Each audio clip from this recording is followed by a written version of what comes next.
Quick, when I say the word value, what do you think of? It could be, getting a good deal on something while you're shopping, or getting food that's a surprising amount of food for what you paid. Or it could be something that has value that's not monetary, kind of like my tiny ceramic George Washington. What's weird is when we pluralize the word, it takes on a completely different meaning. You think of one thing when you hear the word value, but something completely different when you hear the word values. You may think of like family values or something like that. And you've probably had a t-shirt or some sort of like challenge day, I know that I did, where they ask you to like list your values, and it's kind of like,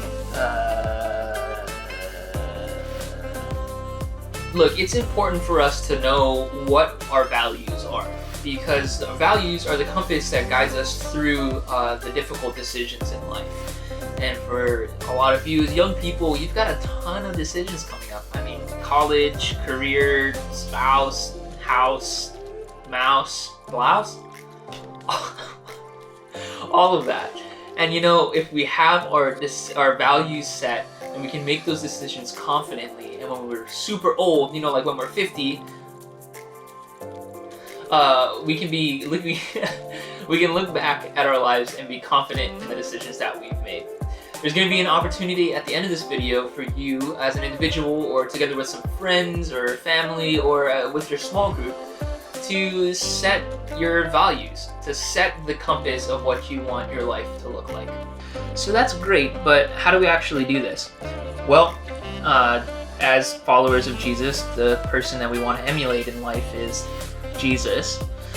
So we're going to take a look at some of the things that he valued based on how he acted and how he taught while he was here through the Gospels. Now, it's not going to be a comprehensive list. It's meant just to be like a starting point to get the wheels turning.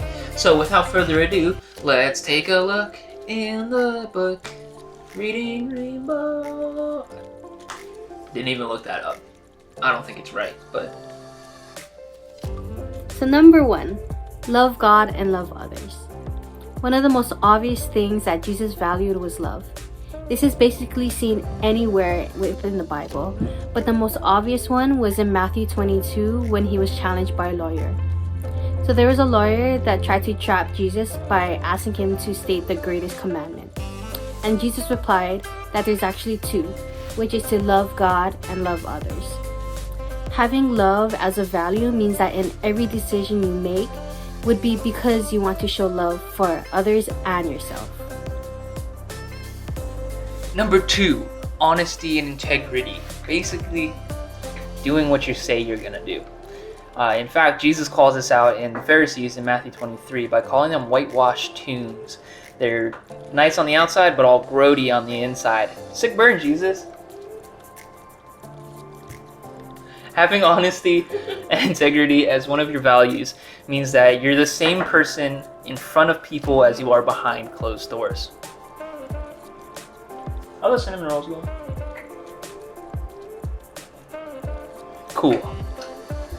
And number 3, generosity.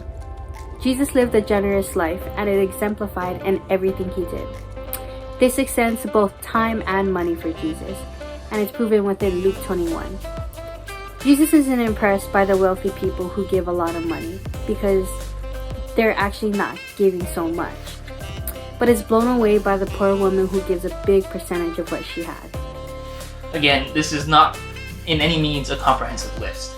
It's just kind of to get you thinking, to really start you thinking what you value. There's going to be a challenge to find your top 5 things that you value and write them down. If you're watching with your family, I would really encourage you to find your values as a family and just kind of talk it out, what it means to be a family unit to you. Again, this isn't a comprehensive list or like a set in stone, here's exactly how you do it kind of process. It's meant just to kind of get the ball rolling so that you can find out maybe the top 5 things that matter to you, so you can write them down and just have that set. If you're watching as a family, I'd encourage you to do this both individually and then also as a family. Having these values written down helps you when you're faced with difficult decisions to know who you want to be in the future. Now, just as a heads up, warning, what have you, it's totally okay for these to not be set in stone, to change as you get older or as you have different experiences. But having these written down, knowing who you are and who you want to be in the future, helps you to navigate life. We'll see you on Wednesday. Shoots! Shaka, shaka, shaka. Dab.